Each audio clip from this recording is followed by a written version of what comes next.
جن کا بھروسہ اللہ ہو ان کی منزل کامیابی ہے۔ حضرت علی نے فرمایا، رزق کے پیچھے اپنا ایمان خراب مت کرو، کیونکہ رزق انسان کو ایسے تلاش کرتا ہے جیسے مرنے والے کو موت۔ جب عبادت سکون دینے لگے تو سمجھ جاؤ اللہ تم سے راضی ہے۔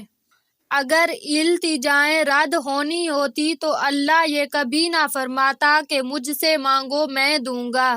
اللہ تعالیٰ اپنے بندے کی تڑپ کبھی ضائع نہیں کرتا۔ اپنی مانگی ہوئی دعاؤں پر یقین رکھیں، وہ رحمان ہے، رد نہیں کرے گا۔ یا اللہ ہمیں صراط مستقیم پر چلنے اور توبہ اور تیرا شکر ادا کرنے والے ہدایت یافتہ لوگوں میں شامل فرما۔ جن کو رب سے مانگنے کی عادت ہو وہ کبھی بھی خالی ہاتھ نہیں رہتے۔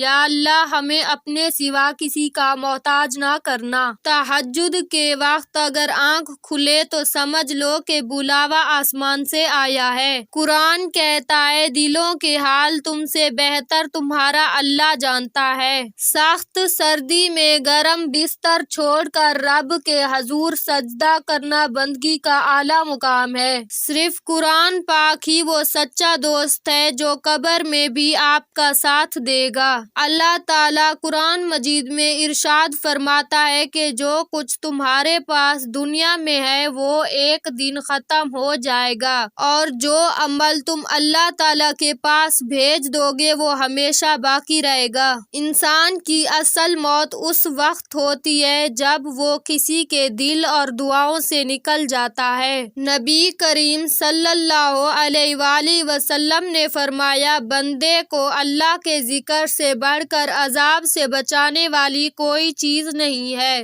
جس چیز کی تمنا کرتے ہو اس کے لیے دعا کرتے رہو۔ ممکن اور ناممکن صرف انسان کے دماغ کا تصور ہے۔ اللہ کے لیے کچھ بھی ناممکن نہیں۔ وسیلے اللہ بناتا ہے، کوئی انسان کسی کے لیے وسیلہ نہیں بنتا۔ اللہ تعالیٰ کسی کو وسیلہ بنا دیتا ہے، ورنہ انسان کسی کو کچھ نہیں دے سکتا۔